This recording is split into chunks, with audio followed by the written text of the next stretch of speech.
नमस्कार दोस्तों, मैं आचार्य ध्यान अमीन और यहाँ एक प्रश्न पूछा है एक साधक ने कि साधक के संबंध कैसे होने चाहिए। साधक के अपने निजी जीवन में भी संबंध कैसे होने चाहिए। संबंध से दो अर्थ लिए जा सकते हैं। एक तो हमारे फैमिली में संबंध कैसे होने चाहिए और दूसरा हमारे समाज में संबंध कैसे होने चाहिए। यहां मैं दोनों की बातें कर रहा हूं क्योंकि साधक के जीवन में संबंध बहुत महत्वपूर्ण है। अब कोई गुरु कहे ध्यान साधना करो, ये विधि करो, वो विधि करो, सिमरन कर लो, ये कर लो, वो कर लो, शिवलिंग पे जल चढ़ा दो। तुम अगर गहराई में नहीं उतरोगे तो तुम अपने बंधनों से तो मुक्त नहीं हो पाओगे। अगर मोक्ष चाहिए, अगर समाधि चाहिए, तो इन बातों को समझना बहुत ज्यादा जरूरी है। एक साधक के जीवन में संबंध बहुत महत्वपूर्ण है। उसके जीवन में संबंध कैसे होने चाहिए, कैसे होने चाहिए। मनुष्य एक सामाजिक प्राणी है, उसको समाज के साथ रहना है। अगर आप घर छोड़ के भी भाग जाते हैं तो जहां भी भाग जाएंगे वहां आप अपना समाज बना लेंगे। आध्यात्मिक व्यक्ति को कैसे समाज बनाना चाहिए, कैसे संबंधों में जीवन को जीना चाहिए। परिवार से मैं शुरू कर रहा हूं। परिवार में हमारे संबंध कैसे होने चाहिए। अंत में जो कृष्ण ने बोला है वो भी मैं तुम्हें बताऊंगा, उसका ठीक अर्थ तुम समझ पाओगे। परिवार में हमारे संबंध अच्छे होने चाहिए। अच्छे संबंध होने का मतलब ये नहीं है कि गुलामी होनी चाहिए। अच्छे संबंध अलग बात है, परिवार में गुलामी करना अलग बात है। गुलामी नहीं करनी है और किसी को गुलाम बनाना भी नहीं है। जब आप परिवार में रहते हैं तो आपको ये बात हमेशा क्लियर होनी चाहिए कि मैं किसी का भाग्य बदल नहीं सकता, कोई मेरा भाग्य बदल नहीं सकता। और परिवार में सबसे बड़ा झंझट भाग्य बदलने का होता है। पिता कहता है कि तुम ये करोगे बेटा तो तुम अच्छे हो जाओगे। बेटा कहता है तुमने क्या करा, तुम क्यों नहीं अच्छे हो गए। माँ बाप बच्चों को कहते हैं शादी करोगे तो जीवन सुखी हो जाएगा, नहीं तो समाज जीने नहीं देगा। बच्चे कहते हैं तुमने शादी करके कौन सा सुख भोग लिया। अब परिवार में संबंध कैसे होने चाहिए। आप सिर्फ परिवार में चीजों को समझाने की कोशिश कर सकते हैं, वो आपके हाथ में, वो आपके हाथ में है। उससे ज्यादा कोशिश करने का मतलब है आप अपने जीवन का कीमती समय जिसमें मोक्ष पा सकते हैं वो बर्बाद कर रहे हैं, वो पूरी तरह बर्बाद कर रहे हैं। आपको दो दो बातें समझ लें। आपको पता है कि मैं परिवार में क्या एक्टिविटी कर रहा हूं जिससे कि लोग मेरे गुलाम बनेंगे। आप परिवार में कह रहे हैं कि ये काम तो मैं कर लूंगा, तुम्हें करने की जरूरत नहीं। ये भी काम मैं कर लूंगा, तुम्हें करने की जरूरत नहीं, तुम आराम करो। अर्थात आप उस व्यक्ति को गुलाम बना रहे हैं, उसकी क्वालिटी को निखार नहीं रहे, उसके टैलेंट को नहीं निखार रहे, आप उसे अपने ऊपर निर्भर कर रहे हैं। और ऐसा व्यक्ति जो अपने परिवार को अपने ऊपर निर्भर करता है, बाहर जाके वो क्या कहता है पता है आपको। बाहर जाके कहता है मेरी तो जिंदगी बर्बाद कर दी, सारे काम तो मुझे ही करने पड़ते हैं। अब ये आदमी आध्यात्मिक कैसे हो पाएगा। आप एक छोटे से बच्चे को, 10-12 साल का बच्चा है, आप उसे कहते हैं कि भाई पापा खाना खिलाएंगे, मम्मी खाना खिलाएगी, चलो मैं ये काम कर देता हूँ, चलो मैं आपको ऐसा कर देता हूँ, चलो मैं ऐसा कर देता हूँ। आप बच्चे को अपाहिज बना रहे हैं। ये बड़ा होकर भी मम्मी पापा सदा तो साथ नहीं रहेंगे। ये बड़ा होकर समाज में यही चीजें ढूंढेगा। बड़ा होने के बाद ये यही ढूंढेगा। एक दुष्ट आदमी जो उसके शरीर का यूज करना चाहेगा, वो कहेगा मेरे आपके लिए मैं ये काम करूंगा, और यही बच्चा बड़ा होकर खुश हो जाएगा कि मेरे लिए तो काम कर रहा है। हम बच्चे को अपने पांव पे नहीं खड़ा कर रहे, तो हम बच्चे को गुलाम बना रहे हैं। तो परिवार में ना तो आप गुलाम बने ना गुलाम बनाए। आप चीजों को समझा सकते हैं, यहां तक ठीक है। साधक के संबंध परिवार के साथ कैसे होने चाहिए? ऐसे होने चाहिए कि आप समझाएं, और जब आपको ये कंफर्म हो जाए, देर सवेर अगर आप में थोड़ा सा भी होश जाग गया, तो देर सवेर आपको पता लगेगा कि समझाने का कोई फायदा नहीं है, क्योंकि कोई भी समझने के लिए तैयार है ही नहीं। जिसको जो करना है वो तो वही करेगा। आप कितना भी समझा लें, आप कितना भी समझा लें, जिसको जो करना है वो वही करेगा। मैं कह रहा हूं कि आप परिवार के लोगों को समझा सकते हैं, इसलिए ताकि ये बात आपके अनुभव में आ जाए। करना तो वही है जो उन्हें ठीक लग रहा है। अब हम संसार की तरफ चलते हैं। साधक का संसार में कैसा संबंध होने चाहिए? अब साधक का संबंध संसार में कैसा होना चाहिए? एक एक व्यक्ति है, वो नेगेटिव सोच रहा है। आप सुबह साधना करते हैं, आप सुबह साधना करते हैं। अब आपके संबंधों को देखिए। आपने सुबह साधना कर ली, दोपहर को, शाम को, रात को एक ऐसे व्यक्ति से आप बात कर रहे हैं जो नेगेटिव सोच रहा है, जो नेगेटिव दुनिया से बाहर ही नहीं आना चाहता, वो आना ही नहीं चाहता, उसने जिद पकड़ ली है। वो जब भी आप उससे बात करेंगे वो कहेगा ये नहीं, वो नहीं, ऐसा नहीं, वैसा नहीं। ये वो अपनी दुनिया में गति कर रहा है पूरे 100% ईमानदारी से, मगर आपकी साधना से जो पवित्रता आई वो खंडित हो गई, वो पूरी तरह खंडित हो गई। कैसे खंडित हो गई? जब आपने उससे बात करी तो वो नेगेटिव थॉट के बारे में आप थोड़ा बहुत तो सोचेंगे। जब थोड़ा बहुत सोचेंगे तो आपके अंदर भी तो नेगेटिविटी थोड़ा गति करेगी, फिर आपको उसकी चिंता भी तो होगी।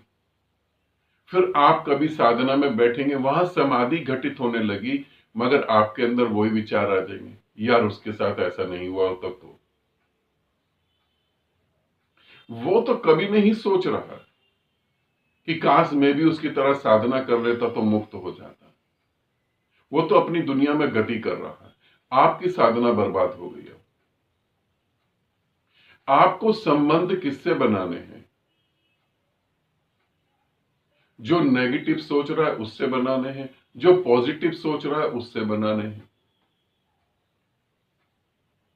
आप कहेंगे जो पॉजिटिव सोच रहा है उससे बनाने हैं। मैं कहूंगा जो पॉजिटिव सोच रहा है उससे भी नहीं बनाने हैं। आपको संबंध किससे बनाने हैं? जो पॉजिटिव सोच रहा है। पॉजिटिव का अर्थ क्या होता है? एक गरीब आदमी पैसे के लिए सोच रहा है, वो पॉजिटिव है। एक अमीर आदमी करोड़पति पैसे के लिए सोच रहा है, वो पॉजिटिव नहीं है। जो है उतना ही तो जी नहीं पाया, तो वो पॉजिटिव नहीं।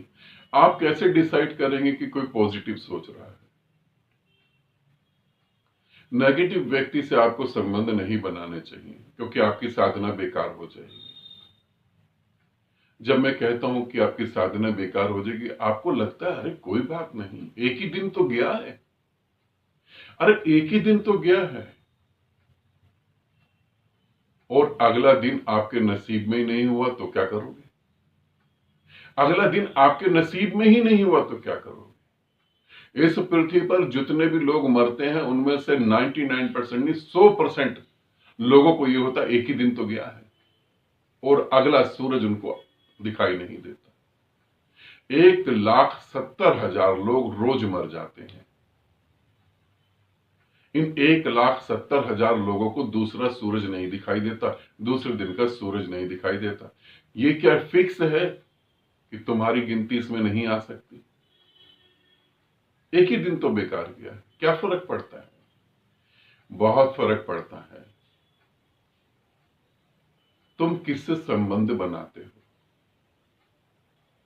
नेगेटिव लोगों के साथ। उनकी ईमानदारी देखो, उनका समर्पण देखो, वो अपनी नेगेटिविटी को छोड़ने को तैयार नहीं है। और तुम अपने को देखो, शर्म आनी चाहिए तुम्हें, तुम परमात्मा के हाथ को छोड़ देते हो, तुम्हें शर्म आनी चाहिए। फिर किससे संबंध बनाए? पॉजिटिव आदमी से। इस पृथ्वी पर पॉजिटिव आदमी है। साधक को संबंध बनाने चाहिए साधकों से जो साधना कर रहे हैं, तो ये भी गलत है, क्योंकि साधक को साधकों से भी संबंध नहीं बनाने चाहिए। तुम क्या जानो सामने वाला साधना कर रहा है या वो तुम्हारी धन दौलत पे निगाह लगा के बैठा हुआ है। तुम क्या जानो कि कोई आदमी साधना कर रहा है या वो इस तरीके प्रेम में पड़ा हुआ है, उसके शरीर को भोगने की तैयारी कर रहा है। इतनी अंतर्दृष्टि तो तुम में है नहीं कि तुम जान जाओ कि दूसरा क्या कर रहा है। फिर साधक को कैसे संबंध बनाने चाहिए? साधक को अपनी आत्मा से संबंध बनाना चाहिए। ध्यान रखना, जब तुम किसी चीज से संबंध बनाते हो तो देर सवेर तुम वैसे हो जाते हो। मेरे एक दोस्त हैं, मतलब थे, अब तो नहीं है, कई सालों से उनसे बात नहीं हुई, और जब भी हम लोग मिले उनके अंदर वही नेगेटिविटी, मैं भगवान को नहीं मानता हूं, मैं ये नहीं मानता हूं, मैं वो नहीं मानता हूं। और धीरे धीरे वो डिप्रेशन में चले गए, और डिप्रेशन में जाते जाते काम धंधा रिश्तेदार सब छूट गए, पूर्णतः वो डिप्रेशन में उतर गए। मगर एक टाइम बाद मुझे लगा कि अब इन्हें समझाने की जरूरत नहीं, कि वो मानते ही नहीं। हम कैसे लोगों से संबंध बनाते हैं उस पर बहुत कुछ निर्भर करता है, बहुत कुछ निर्भर करता है। आप साधना कर ले 4 घंटे बैठकर, 4 दिन बैठकर, 4 साल बैठकर, आंख खोलेंगे तो संसार में गति करेंगे, और संसार में गति करेंगे तो संसार में संबंध बनेंगे, और संबंध बनेंगे तो वो विचार आपके अंदर जरूर चलेंगे। फिर आप क्या करेंगे? अकेले में तो कुत्ता भी मौन हो जाता है। एक कुत्ते को 4 दीवारी में बंद कर दो 2-3 दिन के लिए, वो भी मौन हो जाता है। वो मौन वैल्यू नहीं रखता। बीच बाजार में खड़े होकर क्या होता है, वो वैल्यू रखता है। फिर तुम क्या करोगे? एक साधक को संबंध बनाने चाहिए स्वयं से, अपनी आत्मा से, और उसे हमेशा याद रखना चाहिए ये मार्ग अकेले का है, इसमें तुम्हारे साथ भीड़ नहीं चलेगी। हो सकता है तुम्हारी पत्नी डरती हो तुमसे, सुविधाएं छीन लोगे, पैसा छीन लोगे, धक्के देके घर से बाहर निकाल दो, इस कारण से ही वो भी साधना करती हो सकता है पति डरता हो, कि भाई पत्नी साधना कर रही है, ये ना हो कि कल को भागी जाए छोड़कर, इसलिए वो डर के मारे साधना करता हो। तुम्हारा मार्ग अकेले का है, अकेले ही चलोगे तुम। और जिस साधक ने सोचा कि भीड़ चलेगी मेरे साथ, वो साधक अभी साधक है ही नहीं। पहला संबंध अपनी आत्मा से, दूसरा संबंध जो तुम्हारी आत्मा को विकसित कर सकता है उससे संबंध बनाना। मेरी इस बात को ध्यान से सुन लो, जो तुम्हारी आत्मा को विकसित कर सकता है, जिसे देखकर तुम्हें लगता है कि हाँ यार जीवन ऐसा होना चाहिए, जिसे देखकर तुम्हें लगता है मेरे अंदर भी तो ये बात होनी चाहिए, जिसे देखकर तुम्हारे भीतर परिवर्तन घटित होने लगे, उससे संबंध बनाओ। पहला संबंध आत्मा से, स्वयं से। दूसरा संबंध जो तुम्हारे को विकास दे, जो तुम्हें विकसित करे, जो तुम्हें आजादी समझाए, आजादी दे। दूसरा संबंध उससे बनाना चाहिए ताकि तुम गति कर पाओ। और मेरे प्यारे दोस्त, जिन्होंने प्रश्न पूछा वो भी, और जो आप वीडियो देख रहे हैं आप भी, आपके जीवन का एक एक पल बहुत कीमती है। एक एक पल मौत किस पल में छुपी है आपको पता नहीं है। जरूरी नहीं है कि मेरे दादा 80 साल जिए थे, मेरे पिताजी भी 80 साल जिए हैं और मैं भी 80 साल ही जीऊंगा, ये जरूरी नहीं। मां के पेट से बच्चे का जन्म होता है, अभी वो आंख भी नहीं खोल पाता, मृत्यु पहले हो जाती है। मां के पेट में ही बच्चे की मृत्यु हो जाती है। तुम्हारे जीवन का एक एक पल कीमती है, एक एक पल ऐसे न गवाओ। जिस दिन मोक्ष घटित हो जाए, परमात्मा हो जाओ, उस दिन फिर जो मर्जी करो। उससे पहले ध्यान रखना, उससे पहले बहुत कीमती है। अगर तुम इस बात को नहीं समझ पा रहे तो तुम ये पक्का समझ लो, तुम आने वाले जन्म की तैयारी कर रहे हो। तुम पुनः इन सभी दुखों को भोगने की तैयारी कर रहे हो। एक साधक के संबंध कैसे होने चाहिए? एक साधक के संबंध इस तरीके से होने चाहिए। ठीक है, आनंदित रहो, सदा खुश रहो। बहुत बहुत प्रेम आप सभी को।